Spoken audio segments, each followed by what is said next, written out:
Hi everyone, this is Anamika Mouni welcoming you to be better than before channel. ನಾನು ಇವತ್ತು ನಿಮಗೆ ಒಂದು ಮುಖ್ಯವಾದ ವಿಷಯವನ್ನ ತಿಳಿಸಬೇಕು ಅಂತ ಹೇಳಿ ವಿಡಿಯೋನ ಮಾಡ್ತಾ ಇದ್ದೀನಿ. ಏನಪ್ಪಾ ಅಂತಂದ್ರೆ HPV ವ್ಯಾಕ್ಸಿನ್. HPV ವ್ಯಾಕ್ಸಿನ್ ಅಂತ ಅಂದ್ರೆ ಸಾಮಾನ್ಯವಾಗಿ ಗೊತ್ತಾಗಲ್ಲ ಎಲ್ಲರಿಗೂ ಅಂತ ಅನ್ಕೊಳ್ಳೋಣ. ಹಾಗಾದ್ರೆ ಇನ್ನೊಂದು ರೀತಿಯಲ್ಲಿ ಹೇಳೋದಾದ್ರೆ ಗರ್ಭಕುರುಳಿನ ಕ್ಯಾನ್ಸರ್ ಬರ್ದೇ ಇರೋ ಹಾಗೆ ತಡೆಯುವಂತಹ ಲಸಿಕೆ 10 ವರ್ಷದ ನಂತರ ಹೆಣ್ಮಕ್ಳಿಗೆ ಜನರಲ್ ಆಗಿ ಕೊಡಿಸುವಂತದ್ದು ವ್ಯಾಕ್ಸಿನ್ ಇದು ಅಂತ ಆದ್ರೆ ಸ್ವಲ್ಪ ಜನಕ್ಕೆ ಫ್ಲಾಶ್ ಆಗ್ಬೋದು, ಗೊತ್ತಾಗ್ಬೋದು. ಅದನ್ನ ನಾವು ಮೆಡಿಕಲಿ ಹೇಳೋದಾದ್ರೆ HPV ವ್ಯಾಕ್ಸಿನ್ ಅಂತ ಕರಿತೀವಿ. HPV ವ್ಯಾಕ್ಸಿನ್, HPV ಅಂದ್ರೆ ಏನು? ಹ್ಯೂಮನ್ ಪ್ಯಾಪಿಲೋಮಾ ವೈರಸ್ ಅಂತ. ಹ್ಯೂಮನ್ ಪ್ಯಾಪಿಲೋಮಾ ವೈರಸ್ ಇಂದ ನಮ್ಗೆ ಇನ್ಫೆಕ್ಷನ್ ಆಗಬಾರ್ದು ಅಂತ ಹೇಳಿ, ಅದರಿಂದ ನಮ್ಗೆ ತೊಂದರೆ ಆಗ್ಬಾರ್ದು ಅಂತ ಹೇಳಿ ತಗೊಳ್ಳುವಂತಹ ವ್ಯಾಕ್ಸಿನ್ HPV ವ್ಯಾಕ್ಸಿನ್. ಆಯ್ತಾ? ಈ HPV ವ್ಯಾಕ್ಸಿನ್ ನಾವು ಯಾಕೆ ತಗೊಳ್ಬೇಕು ಅಂತ ಅಂದ್ರೆ, ಪ್ರಪಂಚದಾದ್ಯಂತ 6,90,000 ಹೆಣ್ಣು ಮಕ್ಕಳಿಗೆ ಮತ್ತೆ 70,000 ಗಂಡು ಮಕ್ಕಳಿಗೆ ಈ HPV ವೈರಸ್ ಅಂದ್ರೆ ಹ್ಯೂಮನ್ ಪ್ಯಾಪಿಲೋಮಾ ವೈರಸ್ ಇಂದ ಇನ್ಫೆಕ್ಟ್ ಆಗ್ತಾ ಇದ್ದಾರೆ, ಅಥವಾ ಅದರಿಂದ ಕಾಯಿಲೆಗಳು ಬರ್ತಾ ಇದೆ. ಈ HPV ವೈರಸ್ ಅನ್ನೋದು ಸೆಕ್ಸುಯಲಿ ಟ್ರಾನ್ಸ್ಮಿಟೆಡ್ ಇನ್ಫೆಕ್ಷನ್, ಅಂದ್ರೆ ಲೈಂಗಿಕ ಸಂಪರ್ಕದ ಮುಖಾಂತರ ಬರುವಂತಹ ಒಂದು ಇನ್ಫೆಕ್ಷನ್, ಒಂದು ಸೋಂಕು.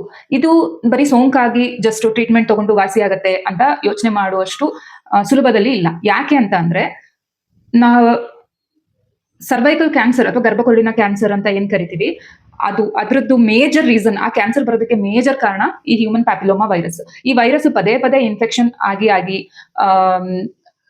ಸರಿಯಾಗಿ ಚಿಕಿತ್ಸೆ ತಗೊಳ್ದಲೆ ಅಥವಾ ವ್ಯಾಕ್ಸಿನ್ ತಗೊಳ್ದೇ ಇರೋದ್ರಿಂದ, ಪದೇ ಪದೇ ಇನ್ಫೆಕ್ಷನ್ ಆಗೋದ್ರಿಂದ ಮುಂದೆ ಅದು ಗರ್ಭಕುರುಳಿನ ಗಡ್ಡೆಗಳಾಗೋದು, ಅದು ಕ್ಯಾನ್ಸರ್ಗೆ ತಿರುಗುವಂತದ್ದು ಚಾನ್ಸಸ್ ತುಂಬಾನೇ ಇರುತ್ತೆ. ಸರ್ವೈಕಲ್ ಕ್ಯಾನ್ಸರ್ ಯಾಕೆ ತುಂಬಾ ಮುಖ್ಯ? ಎಲ್ಲಾ ಕ್ಯಾನ್ಸರ್ ತರನೇ ಇದನ್ನು ಟ್ರೀಟ್ ಮಾಡ್ಬೋದಲ್ಲ, ಬೇರೆ ಕ್ಯಾನ್ಸರ್ಗಳಿಗೆಲ್ಲ ವ್ಯಾಕ್ಸಿನ್ ಇಲ್ಲ, ಬಟ್ ಸರ್ವೈಕಲ್ ಕ್ಯಾನ್ಸರ್ಗೆ ಯಾಕೆ ವ್ಯಾಕ್ಸಿನ್ ತಗೋಬೇಕು ಅಂತ ನಾವು ಯೋಚನೆ ಮಾಡ್ತೀವಿ ಅಂತಂದ್ರೆ, ಇಡೀ ಕ್ಯಾನ್ಸರ್ ಪ್ರಕರಣಗಳಲ್ಲಿ 4ನೇ ಸ್ಥಾನದಲ್ಲಿದೆ ಸರ್ವೈಕಲ್ ಕ್ಯಾನ್ಸರ್. ಅಂದ್ರೆ ಫೋರ್ತ್ ಕಾಮನ್ ಕ್ಯಾನ್ಸರ್ ಅಂತ ಅಂದ್ರೆ ಸರ್ವೈಕಲ್ ಕ್ಯಾನ್ಸರ್ ಆಗ್ಬಿಟ್ಟಿದೆ.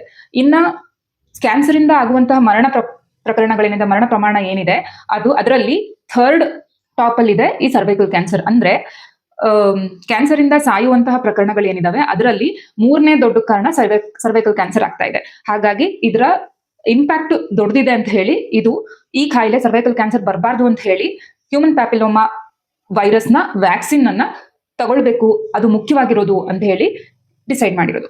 ಈ ವ್ಯಾಕ್ಸಿನ್ ಬಂದಿರೋದು ಯಾವಾಗಿಂದ ಅಂತ ಅಂದ್ರೆ, 2006ನೇ ಇಸ್ವಿಯಿಂದ ಹ್ಯೂಮನ್ ಪ್ಯಾಪಿಲೋಮಾ ವೈರಸ್ ವ್ಯಾಕ್ಸಿನ್ ಕೊಡೋದಕ್ಕೆ ಶುರು ಮಾಡಿದ್ರು.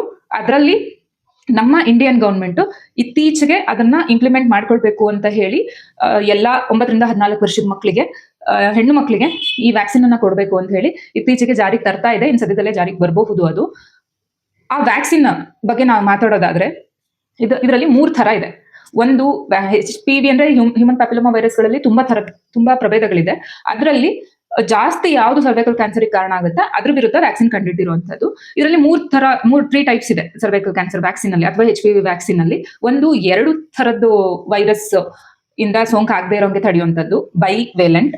ಇನ್ನೊಂದು ಕ್ವಾಡ್ರಿವೇಲೆಂಟ್, ಅಂದ್ರೆ 4 ಥರ ವೈರಸ್ ಗಳಿಂದ ಸೋಂಕು ಆಗದೆ ಇರುವಂತದ್ದು. ಇನ್ನೊಂದು 9 ವೇಲೆಂಟ್, ಅಂದ್ರೆ 9 ಥರದ್ದು ವೈರಸ್ ಗಳಿಂದ ಸೋಂಕು ಆಗದೆ ಇರೋ ಹಾಗೆ ಅನ್ನೋದು. ಅಂದ್ರೆ ಬೈವೇಲೆಂಟ್, ಕ್ವಾಡ್ರಿವೇಲೆಂಟ್, 9 ವೇಲೆಂಟ್, ಅದರ 3 ಥರದ್ದು ವ್ಯಾಕ್ಸಿನ್ ಈಗ ಸದ್ಯಕ್ಕೆ ಲಭ್ಯ ಇರುವಂತದ್ದು. ಈ HPV ವ್ಯಾಕ್ಸಿನ್ ಏನಿದೆ ಅದರಿಂದ ಬರೀ ಸರ್ವೈಕಲ್ ಕ್ಯಾನ್ಸರ್ ಅಷ್ಟೇ ಅಲ್ಲ, ಗುದದ್ವಾರದ ಕ್ಯಾನ್ಸರ್, ಮತ್ತೆ ವಲ್ವಲ್ ಕ್ಯಾನ್ಸರ್ ಅಂದ್ರೆ ಹೆಣ್ಮಕ್ಳು ಪ್ರೈವೇಟ್ ಪಾರ್ಟ್ ಅಲ್ಲಿ ಏನ್ ಕ್ಯಾನ್ಸರ್ ಆಗುತ್ತೆ ಅದು, ಮತ್ತೆ ವೆಜೈನಲ್ ಕ್ಯಾನ್ಸರ್, ಮತ್ತೆ ಓರೋಫ್ಯಾರಂಜಿಯಲ್ ರೂಟ್ ಏನಿರುತ್ತೆ ಅದ್ರದ್ದು ಕ್ಯಾನ್ಸರ್ ಅಥವಾ ಥ್ರೋಟ್ ಕ್ಯಾನ್ಸರ್ ಕೂಡ, ಮತ್ತೆ ಗಂಡ್ ಮಕ್ಳಿಗೆ ಪೀನಲ್ ಕ್ಯಾನ್ಸರ್ ಅಂದ್ರೆ ಶಿಶ್ನ ಭಾಗದ ಕ್ಯಾನ್ಸರ್ ಕೂಡ ಇದೇ ವೈರಸ್ ಇಂದ ಆಗುವಂತ ಚಾನ್ಸಸ್ ಇರುತ್ತೆ. ಹಾಗಾಗಿ ಇದು ಬೋತ್ ಹೆಣ್ಮಕ್ಳಿಗೆ ಮತ್ತೆ ಗಂಡ್ ಮಕ್ಳಿಗೂ ಕೂಡ ತುಂಬಾ ಮುಖ್ಯವಾಗಿರುವಂತಹ ವ್ಯಾಕ್ಸಿನ್ ಆಗುತ್ತೆ. ಇನ್ನ ವಯಸ್ಸಿನ ವಿಷಯಕ್ಕೆ ಬಂದ್ರೆ, ಈ ವ್ಯಾಕ್ಸಿನ್ ಅನ್ನ ನಾವು ಯಾವ ವಯಸ್ಸಿನಲ್ಲಿ ತಗೊಳ್ಬೇಕು ಅಂತ ಅಂದ್ರೆ 9 ರಿಂದ 14 ವರ್ಷ ಅಂತ ಹೇಳ್ತಾರೆ. ಆದ್ರೆ ಇಂಪಾರ್ಟೆಂಟ್ ಇನ್ನೊಂದು ವಿಷಯನ ನಾವು ಗಮನಿಸಬೇಕು. ಯಾವುದೇ ಒಬ್ಬ ವ್ಯಕ್ತಿ ಸೆಕ್ಸುವಲಿ ಆಕ್ಟಿವ್ ಆಗಕ್ ಮುಂಚೆ, ಅಂದ್ರೆ ಅವರ ಫಸ್ಟ್ ಲೈಂಗಿಕ ಸಂಪರ್ಕ ಏರ್ಪಡೋಕು ಮುಂಚೆನೆ ಈ ವ್ಯಾಕ್ಸಿನ್ ನ ತಗೊಂಡಿರ್ಬೇಕು. ಅದರಿಂದ ನಮ್ಗೆ ಇಮ್ಯುನಿಟಿ ಕ್ರಿಯೇಟ್ ಆಗಿರ್ಬೇಕು. ಆ ಏಜ್ ಯಾವುದು? ಚಿಕ್ಕ ಮಕ್ಕಳು ಅಬ್ವಿಯಸ್ಲಿ ಅಲ್ವಾ.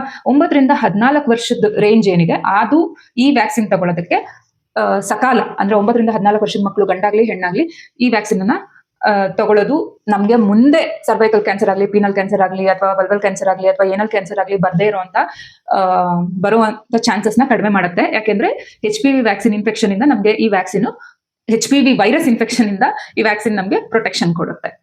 ಜೊತೆಗೆ ಇವಾಗ ನಾವು 9 ರಿಂದ 14 ವರ್ಷ ಆಯ್ತಪ್ಪ ತಗೊಳ್ಳಿಲ್ಲ, ನಮ್ಗೆ ಅದ್ರ ಬಗ್ಗೆ ಮಾಹಿತಿ ಇರಲಿಲ್ಲ, ಅಥವಾ ನಮ್ಗೆ ತಗೊಳಕ್ ಗೊತ್ತಾಗ್ಲಿಲ್ಲ, ಅಥವಾ ನಮ್ಗೆ ಅವಾಗ ಅಫೋರ್ಡಬಲ್ ಇರಲಿಲ್ಲ, ಗೊತ್ತಾಗಿಲ್ಲ ಅಂತ ಅನ್ಕೊಳ್ಳೋಣ. 15 ವರ್ಷ ಆದ್ಮೇಲೆ ತಗೊಳ್ಬೋದಾ? ಖಂಡಿತ ತಗೊಳ್ಬೋದು. ಆದ್ರೆ 9 ರಿಂದ 14 ವರ್ಷದ ಟೈಮಲ್ಲಿ ಏನು ಪ್ರೊಟೆಕ್ಷನ್ ಕೊಡುತ್ತೋ ಅಷ್ಟು ಪ್ರೊಟೆಕ್ಷನ್ ಈ ಟೈಮಲ್ಲಿ ಕೊಡಲ್ಲ. ಯಾಕಂದ್ರೆ ಆ ಟೈಮಲ್ಲಿ ಆಗ್ಲೇ ಸೆಕ್ಷುವಲಿ ಆಕ್ಟಿವ್ ಆಗಿದ್ದವ್ರು ಇದ್ರೆ, ಅಥವಾ ಆಲ್ರೆಡಿ ಇನ್ಫೆಕ್ಷನ್ ಆಗಿರೋರು ಇದ್ರೆ, ಇದು ಅಷ್ಟು ಪ್ರಮಾಣದಲ್ಲಿ ಪ್ರೊಟೆಕ್ಷನ್ ಕೊಡಲ್ಲ. ಹಾಗಾಗಿ 15 ಇಂದ 26 ಇಯರ್ಸ್ ತನಕನೂ ತಗೊಳ್ಬೋದು. ಬಟ್ ಬೆಟರ್ ಯಾವಾಗ 9 to 14 ಇಯರ್ಸ್ ತನಕ ತಗೊಳ್ಳೋದು ತುಂಬಾನೇ ಮುಖ್ಯ. ಬಟ್ ಅವಾಗ ತಗೊಳಕ್ ಆಗಿಲ್ಲ ಅಂತಂದ್ರೆ 15 ರಿಂದ 26 ವರ್ಷದ ತನಕನೂ ಈ ವ್ಯಾಕ್ಸಿನ್ ಅನ್ನ ತಗೊಂಡು ಅದನ್ನ ಬೆನಿಫಿಟ್ ಅನ್ನ ಪಡ್ಕೊಳ್ಬಹುದು. ಒಂದ್ ವೇಳೆ 26 ವರ್ಷನೂ ಆಗೋಯ್ತಪ್ಪ, 26 ವರ್ಷನೂ ಆಗೋಯ್ತು, ಬಟ್ ಇವಾಗ ಪ್ರೆಸೆಂಟ್ ಮಿಡಲ್ ಏಜ್ ಅಲ್ಲಿ ಇರೋರು ಅಥವಾ ಒಂದ್ 30 ವರ್ಷ 35 ವರ್ಷ ಹಂಗಿರೋರು ತಗೊಳ್ಬೋದಾ ಈ ವ್ಯಾಕ್ಸಿನ್ ಅಂತ ಯೋಚನೆ ಮಾಡೋದಾದ್ರೆ, ಡಾಕ್ಟರ್ ಅಡ್ವೈಸ್ ಮೇಲೆ ಆ ಡಾಕ್ಟರ್ನ ಕನ್ಸಲ್ಟ್ ಮಾಡಿ ಅವರ ಸಲಹೆಯ ಮೇಲೆ 27ನೇ ವಯಸ್ಸಿಂದ 45ನೇ ವರ್ಷ ತನಕನೂ ನಾವು ವ್ಯಾಕ್ಸಿನ್ ಅನ್ನ 45ನೇ ವಯಸ್ಸಿನ ತನಕ 27 ರಿಂದ 45ನೇ ವಯಸ್ಸಿನ ತನಕನೂ ನಾವು ಈ ವ್ಯಾಕ್ಸಿನ್ ಅನ್ನ HPV ವ್ಯಾಕ್ಸಿನ್ ಅನ್ನ ತಗೊಳ್ಬಹುದು. ಇದರ HPV ವ್ಯಾಕ್ಸಿನ್ ಬಗ್ಗೆ ಮಾಹಿತಿ ತಿಳ್ಕೊಂಡ್ವಿ. ಬಟ್ ಇದರಿಂದ ನಮ್ಗೆ ಏನ್ ಬೆನಿಫಿಟ್ ಆಗುತ್ತೆ ಅಂತ ಅಂದ್ರೆ, ಮುಖ್ಯವಾಗಿ ಆ ವ್ಯಾಕ್ಸಿನ್ ಅನ್ನ ತಗೊಳ್ಳೋ ಉದ್ದೇಶನೇ ಸರ್ವೈಕಲ್ ಕ್ಯಾನ್ಸರ್ ಬರ್ದೇ ಇರೋಂಗೆ ಅಂತ ನಾನು ಅವಾಗಲೇ ಹೇಳಿದೆ. ಅದು ಕೂಡ ಒಂದು ಮುಖ್ಯವಾದ ಬೆನಿಫಿಟ್ ಆಗುತ್ತೆ ನಮ್ಗೆ. ಈ HPV ವ್ಯಾಕ್ಸಿನ್ ತಗೊಳ್ಳೋದ್ರಿಂದ ಸರ್ವೈಕಲ್ ಕ್ಯಾನ್ಸರ್ ಬರುವಂತಹ ಚಾನ್ಸಸ್ ನ ನಾವು ತುಂಬಾ ಅಂದ್ರೆ ತುಂಬಾ ಕಡಿಮೆ ಮಾಡಬಹುದು. ಇನ್ನೊಂದು HPV ಅಂದ್ರೆ ಹ್ಯೂಮನ್ ಪ್ಯಾಪಿಲೋಮಾ ವೈರಸ್ ಇಂದ ಆಗುವಂತ ಇನ್ಫೆಕ್ಷನ್ ಅನ್ನು ಕೂಡ ನಾವು ಇದನ್ನ ಇನ್ಫೆಕ್ಷನ್ ಆಗದೆ ಇರೋಂಗೆ ಇದರಿಂದ ವ್ಯಾಕ್ಸಿನ್ ಇಂದ ಬೆನಿಫಿಟ್ ಅನ್ನ ತಗೊಳ್ಬಹುದು. ನೆಕ್ಸ್ಟ್ ಜೆನೈಟಲ್ ವಾರ್ಡ್ಸ್ ಅಂತ ಕರೀತಾರೆ. ಪ್ರೈವೇಟ್ ಪಾರ್ಟ್ ಅಲ್ಲಿ ಸಣ್ಣ ಸಣ್ಣ ಗೆಡ್ಡೆಗಳ ತರ ಅಥವಾ ಗಂಟುಗಳ ತರ ಇರೋದು, ಆ ವಾರ್ಡ್ಸ್ ಗಳು ಕೂಡ ಆಗದೆ ಇರೋ ಹಂಗೆ ಈ ವ್ಯಾಕ್ಸಿನ್ ನಮ್ಗೆ ಪ್ರೊಟೆಕ್ಟ್ ಮಾಡುತ್ತೆ. ಮತ್ತೆ ಜೊತೆಗೆ ಸರ್ವೈಕಲ್ ಕ್ಯಾನ್ಸರ್ ಅಷ್ಟೇ ಅಲ್ಲ, ಓರೋಫ್ಯಾರಂಜಿಯಲ್ ರೂಟ್ ಇಲ್ಲಿ ಏನ್ ಕ್ಯಾನ್ಸರ್ ಆಗುತ್ತೆ, ಅಥವಾ ಥ್ರೋಟ್ ಕ್ಯಾನ್ಸರ್ ಏನಾಗುತ್ತೆ, ಅಥವಾ ಪೀನಿಯಲ್ ಕ್ಯಾನ್ಸರ್ ಏನಾಗುತ್ತೆ, ವಲ್ವಲ್ ಕ್ಯಾನ್ಸರ್ ಏನಾಗುತ್ತೆ, ಏನಲ್ ಕ್ಯಾನ್ಸರ್, ಗುದದ್ವಾರದ ಕ್ಯಾನ್ಸರ್ ಏನಾಗುತ್ತೆ, ಅದ್ರದ್ದು ಪ್ರಕರಣಗಳು, HPV ಇಂದ ಆಗುವಂತ ಕ್ಯಾನ್ಸರ್ದು ಪ್ರಕರಣಗಳು ಕೂಡ ಅಂದ್ರೆ ಅದರಿಂದನೂ ಕೂಡ ನಮ್ಗೆ ಪ್ರೊಟೆಕ್ಷನ್ ಸಿಗುತ್ತೆ. ನೆಕ್ಸ್ಟ್ ಹರ್ಡ್ ಇಮ್ಯುನಿಟಿ ಅಂತ ಅಂದ್ರೆ ತುಂಬಾ ಜನ ಈ ವ್ಯಾಕ್ಸಿನ್ ತಗೊಂಡ್ರೆ, ಒಂದು 80-85% ಅಷ್ಟು ಜನ ಈ ವ್ಯಾಕ್ಸಿನ್ ತಗೊಂಡ್ರೆ, ಇನ್ನು ಉಳಿದಿರೋರು 10-15% ಅಥವಾ 20% ಜನ ಏನಿರ್ತಾರೆ ಅವ್ರಿಗೂ ಕೂಡ ಇನ್ಫೆಕ್ಷನ್ ಟ್ರಾನ್ಸ್ಮಿಷನ್ ಆಗುವಂತದನ್ನ ತಡಿಬಹುದು. ಇದು ಹರ್ಡ್ ಇಮ್ಯುನಿಟಿ ಅಂತ ಹೇಳಿ. ಅಂದ್ರೆ ಜಾಸ್ತಿ ಜನಕ್ಕೆ ಇನ್ಫೆಕ್ಷನ್ ಇಂದ ಪ್ರೊಟೆಕ್ಷನ್ ಸಿಕ್ಕರೆ, ಯಾರು ವ್ಯಾಕ್ಸಿನ್ ತಗೊಂಡಿರಲ್ಲ ಅವ್ರಿಗೂ ಕೂಡ ಇದರಿಂದ ಪ್ರೊಟೆಕ್ಷನ್ ಸಿಕ್ಕ ಹಾಗೆ. ಸೊ ಇದನ್ನ ಹರ್ಡ್ ಇಮ್ಯುನಿಟಿ ಅಂತ ಕರೀತಾರೆ. ಅದು ಕೂಡ ಈ ವ್ಯಾಕ್ಸಿನ್ ಇಂದ ಬೆನಿಫಿಟ್. ಜೊತೆಗೆ ಇದನ್ನ ನಾವು ತಗೊಳ್ಳೋದು ಯಾವಾಗ 9 ಇಯರ್ಸ್ ಇಂದ 14 ಇಯರ್ಸ್ ಅಂತ ಹೇಳಿದ್ರೆ ಆಮೇಲೂ ಕೂಡ ತಗೊಳ್ಬಹುದು. ಬಟ್ ಇದ್ರ ಪ್ರೊಟೆಕ್ಷನ್ ತುಂಬಾ ವರ್ಷಗಳ ತನಕನೂ ಇರುತ್ತೆ. ಅಂದ್ರೆ ಒಂದು 50-60 ವರ್ಷ 70 ವರ್ಷ ಅಲ್ಲಿ ತನಕನೂ ಪ್ರೊಟೆಕ್ಷನ್ ಇರುತ್ತೆ. ಸೊ ಲಾಂಗ್ ಲಾಸ್ಟಿಂಗ್ ಪ್ರೊಟೆಕ್ಷನ್ ಕೂಡ ನಮ್ಗೆ ಈ ವ್ಯಾಕ್ಸಿನ್ ಇಂದ ಸಿಗುತ್ತೆ. ಒಂದ್ ವೇಳೆ ಇನ್ನೊಂದು ಬೆನಿಫಿಟ್ ಏನಪ್ಪಾ ಅಂತಂದ್ರೆ, ಒಂದ್ ವೇಳೆ ನೀವು ಇವಾಗ ಆಲ್ರೆಡಿ HPV ವೈರಸ್ ಇಂದ ಅಂದ್ರೆ ಹ್ಯೂಮನ್ ಪ್ಯಾಪಿಲೋಮಾ ವೈರಸ್ ಇಂದ ಇನ್ಫೆಕ್ಷನ್ ಆಗಿದ್ರೂ ಕೂಡ ಈ ವ್ಯಾಕ್ಸಿನ್ ಅನ್ನ ತಗೊಳ್ಬಹುದು. ಮುಂದೆ ಫರ್ದರ್ ಇನ್ಫೆಕ್ಷನ್, ಮುಂದೆ ಇದು HPV ಈ ಸಲ ಬಂದಿರೋ ಸೋಂಕಿಂದ ಟ್ರೀಟ್ಮೆಂಟ್ ತಗೊಂಡು ವಾಸಿ ಆದ್ರೂ ಕೂಡ ನೆಕ್ಸ್ಟ್ ಮುಂದೆ ಬರುವಂತಹ ಸೋಂಕಿನಿಂದ ನಾವು ಈ ವ್ಯಾಕ್ಸಿನ್ ಅನ್ನ ತಗೊಂಡು ರಕ್ಷಣೆ ಪಡ್ಕೊಳ್ಬಹುದು. ಅಂದ್ರೆ ಕಾಯಿಲೆ ಇದ್ರೂ ಕೂಡ ಅಂದ್ರೆ HPV ಇಂದ ಇನ್ಫೆಕ್ಷನ್ ಆಗಿದ್ರು ಕೂಡ ಆಲ್ರೆಡಿ ಈ ವ್ಯಾಕ್ಸಿನ್ ಈ ನಾನು ಏಜ್ ಗ್ರೂಪ್ ಅಲ್ಲಿ ಹೇಳಿದೆ ಆ ಏಜ್ ಗ್ರೂಪ್ ಅಲ್ಲಿ ಇರುವಾಗ ತಗೊಂಡ್ರೆ ವರ್ಕ್ ಆಗುತ್ತೆ. ಜೊತೆಗೆ ಮುಖ್ಯವಾಗಿರೋ ಬೆನಿಫಿಟ್ ಏನಪ್ಪಾ ಅಂತಂದ್ರೆ, ನಾವು ಯಾವುದೇ ಕಾಯಿಲೆ ನಮ್ಮ ದೇಶಕ್ಕಾಗ್ಲಿ ಅಥವಾ ಪ್ರಪಂಚದ ಎಕನಾಮಿಗೆ ಬರ್ಡನ್ ಅಂತ ಹೇಳ್ತಾರೆ. ಅಂದ್ರೆ ಅದ್ರ ಚಿಕಿತ್ಸೆಗೆ ನಾವೇ ಖರ್ಚು ಮಾಡೋದಾಗ್ಲಿ ಅಥವಾ ಗವರ್ಮೆಂಟೇ ಖರ್ಚು ಮಾಡೋದಾಗ್ಲಿ, ಅದು ನಮ್ಗೆ, ಕುಟುಂಬಕ್ಕೆ, ದೇಶಕ್ಕೂ ಕೂಡ ಹೊರೆನೆ. ಹಾಗಾಗಿ ಪಬ್ಲಿಕ್ ಹೆಲ್ತ್ ಕೂಡ ಈ ವ್ಯಾಕ್ಸಿನ್ ತಗೊಳ್ಳೋದ್ರಿಂದ ಇಂಪ್ರೂವ್ ಆಗುತ್ತೆ. ಇದಿಷ್ಟು HPV ವ್ಯಾಕ್ಸಿನ್ ತಗೊಳ್ಳೋದ್ರಿಂದ ನಮ್ಗಾಗುವಂತ ಬೆನಿಫಿಟ್ಸ್. ಇನ್ನೊಂದು ಮುಖ್ಯವಾದ ವಿಷಯ ಇದೆ, ಈ ವ್ಯಾಕ್ಸಿನ್ ಅನ್ನ ಯಾರ್ಯಾರು ತಗೊಳ್ಬಾರ್ದು ಅಂತ. ಒಂದ್ ವೇಳೆ ಪ್ರೆಗ್ನೆಂಟ್ ವುಮೆನ್ ಈ ವ್ಯಾಕ್ಸಿನ್ ಅನ್ನ ತಗೊಳ್ಬಾರ್ದು. ಒಂದ್ ವೇಳೆ ಅವ್ರು 1 ಡೋಸ್ ತಗೊಂಡಿದ್ದಾರೆ, ಅವ್ರಿಗೆ ಇನ್ನೊಂದು ಡೋಸ್ ಅವಶ್ಯಕತೆ ಅಂದ್ರೆ ಇನ್ನೊಂದು ಡೋಸಿಗೆ ಟೈಮ್ ಇದೆ, ಬಟ್ ಆ ಟೈಮಲ್ಲಿ ಅವ್ರು ಪ್ರೆಗ್ನೆಂಟ್ ಆಗ್ಬಿಟ್ರು ಅಂತ ಅಂದ್ರೆ ಪ್ರೆಗ್ನೆನ್ಸಿ ಕಂಪ್ಲೀಟ್ ಆಗೋ ತನಕ ಈ ವ್ಯಾಕ್ಸಿನ್ ನ ತಗೊಳ್ಬಾರ್ದು.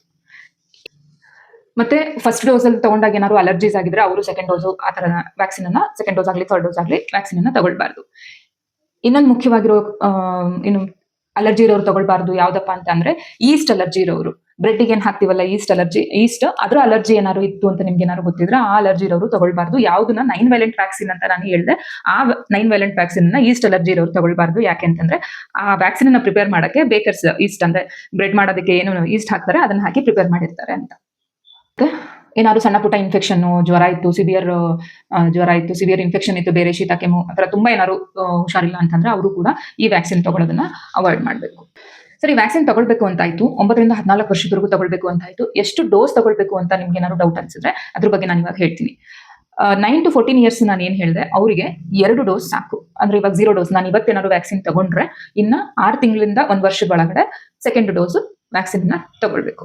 ಇನ್ನು 15 to 26 ಇಯರ್ಸ್ ನಾನು ಏನ್ ಹೇಳಿದೆ, ಅವ್ರಿಗೆ 0 ಡೋಸ್ ಅಂದ್ರೆ ಇವತ್ತು ನಾನು ವ್ಯಾಕ್ಸಿನ್ ತಗೊಂಡ್ರೆ ಇನ್ 1 or 2 months ಗ್ಯಾಪ್ ಅಲ್ಲಿ ಇನ್ನೊಂದು ವ್ಯಾಕ್ಸಿನ್ ತಗೊಳ್ಬೇಕು, ಪ್ಲಸ್ 6 months ಆದ್ಮೇಲೆ ಮತ್ತೆ ಥರ್ಡ್ ಡೋಸ್ ಕೂಡ ತಗೊಳ್ಬೇಕಂದ್ರೆ ಅವ್ರಿಗೆ 3 ಡೋಸ್ ಬೇಕಾಗುತ್ತೆ. ಇನ್ನ 27 ಇಂದ 45 ಇಯರ್ಸ್ ನಾನು ಏನ್ ಹೇಳಿದೆ, ಅವರು ಡಾಕ್ಟರ್ ಅಡ್ವೈಸ್ ಮೇರೆಗೆ ಈ ಸೆಕೆಂಡ್ ಏನ್ ಹೇಳಿದೆ 0 ಅಂದ್ರೆ ಇವತ್ತು ಮತ್ತೆ 1 ರಿಂದ 2 ತಿಂಗಳು ಗ್ಯಾಪ್ ಅಲ್ಲಿ ಇನ್ನೊಂದು ಡೋಸು, ಮತ್ತೆ ಅದಾಗಿ 6 ತಿಂಗಳು ಗ್ಯಾಪ್ ಅಲ್ಲಿ ಇನ್ನೊಂದು ಡೋಸ್, ಆತರ 3 ಡೋಸ್ನ ತಗೊಳ್ಬೇಕಾಗತ್ತೆ. ಇದು ಎಷ್ಟು ಡೋಸ್ ತಗೊಳ್ಬೇಕು ಅನ್ನೋದ್ರ ಬಗ್ಗೆ ಮಾಹಿತಿ. ಇನ್ನು ವ್ಯಾಕ್ಸಿನ್ ತಗೊಂಡಾಗ ನಮ್ಗೆ ಏನಾದ್ರು ಸೈಡ್ ಎಫೆಕ್ಟ್ ಆಗತ್ತಾ ಅಂತ ಅಂದ್ರೆ, ವ್ಯಾಕ್ಸಿನ್ ತಗೊಂಡಿರೋ ಜಾಗದಲ್ಲಿ ನೋವಿರೋದು ಅಥವಾ ಸ್ವಲ್ಪ ಕೆಂಪಗಾಗುವಂಥದ್ದು, ರೆಡ್ನೆಸ್ ಇರುವಂತದ್ದು, ಮತ್ತೆ ಸ್ವಲ್ಪ ಸ್ವೆಲ್ಲಿಂಗ್ ಇರುವಂತದ್ದು ಆಗತ್ತೆ. ಮತ್ತೆ ಕೆಲವು ನೋವಿಂದ ಕೆಲವರಿಗೆ ಅಥವಾ ವ್ಯಾಕ್ಸಿನ್ ತಗೊಂಡಿದ್ರಿಂದ ಕೆಲವರಿಗೆ ಜ್ವರ ಕೂಡ ಬರ್ಬೋದು, ಅದು ಕೂಡ ಕಾಮನ್. ಮತ್ತೆ ಇನ್ ಕೆಲವರು ಸ್ವಲ್ಪ ತಲೆ ಸುತ್ತ ಬೀಳ್ಬೋದು, 5 ನಿಮಿಷ ಒಂದ್ ಸ್ವಲ್ಪ ಹೊತ್ತಾದ್ಮೇಲೆ ಎದ್ದೇಳ್ತಾರೆ. ಅದನ್ನ ಫೇಂಟಿಂಗ್ ಅಥವಾ ಸಿಂಕೋಪ್ ಅಂತಾನು ಕೂಡ ಕರೀತಾರೆ. ಅಂದ್ರೆ ಸ್ವಲ್ಪ ಟೆನ್ಷನ್ಗೋ ಹೆದರಿಕೆಗೋ ಅಥವಾ ವ್ಯಾಕ್ಸಿನ್ ತಗೊಳ್ಳೋದ್ರಿಂದ ಅವ್ರ ಬಾಡಿ ರಿಯಾಕ್ಟ್ ಮಾಡೋದು, ಆತರ ಏನೋ ಒಂದು ರೀಸನ್ಗೆ ತಲೆ ಸುತ್ತು ಕೂಡ ಬೀಳ್ಬೋದು, ತಕ್ಷಣ ರಿಕವರ್ ಆಗ್ತಾರೆ. ಇದು ಸಣ್ಣ ಪುಟ್ಟ ಸೈಡ್ ಎಫೆಕ್ಟ್ಸ್ ಆಗಿರುವಂತದ್ದು. ನೋಡಿದ್ರಲ್ಲ ಇಷ್ಟೊತ್ತು HPV ವ್ಯಾಕ್ಸಿನ್ ಅಂದ್ರೆ ಏನು, HPV ವೈರಸ್, ಅದರದ್ದು ವ್ಯಾಕ್ಸಿನ್ ಯಾಕೆ ಕೊಡ್ತಾರೆ, ಯಾವಾಗ ಕೊಡ್ತಾರೆ, ಯಾವ ಏಜ್ ಗ್ರೂಪ್ ಅವರಿಗೆ ಕೊಡ್ತಾರೆ, ಎಷ್ಟು ಡೋಸ್ ಕೊಡ್ತಾರೆ, ಅದರಿಂದ ಬೆನಿಫಿಟ್ಸ್ ಏನು, ಎಲ್ಲದ್ರ ಬಗ್ಗೆನೂ ಮಾಹಿತಿ ನೀಡಿದೀನಿ. ನಾನು ನಿಮ್ಮ ಹತ್ರ ಒಂದು ರಿಕ್ವೆಸ್ಟ್ ಅಂತ ಅಂದ್ರೆ, ನಿಮ್ಮ ಮನೆಯಲ್ಲಿ ಯಾರಾದ್ರೂ 9 ರಿಂದ 14 ವರ್ಷದ ಮಕ್ಕಳು ಇದ್ರೆ ದಯಮಾಡಿ ಅವರಿಗೆ ಈ HPV ವ್ಯಾಕ್ಸಿನ್ ಅನ್ನ ಕೊಡಿಸಿ. ಇದು ಹೆಣ್ಮಕ್ಳಿಗೆ ಗಂಡ್ಮಕ್ಳಿಗೆ ಬೇರೆ ಬೇರೆ ಅಂತಲ್ಲ, ಇಬ್ಬರಿಗೂ ಕೂಡ ಅವಶ್ಯಕತೆ ಇರುತ್ತೆ. ಬಟ್ ಹೆಣ್ಮಕ್ಳಿಗೆ ತುಂಬಾ ಜಾಸ್ತಿ ಇರುತ್ತೆ. ಸೊ ಹೆಣ್ಮಕ್ಳು ಇರೋ ಮನೆಯವರು ದಯಮಾಡಿ ಈ ವ್ಯಾಕ್ಸಿನ್ ಅನ್ನ ತಪ್ಪದೆ 9 ರಿಂದ 14 ವರ್ಷದ ಒಳಗಡೆ ಕೊಡಿಸಿ ಅಂತ ಹೇಳಕ್ ಇಷ್ಟಪಡ್ತೀನಿ.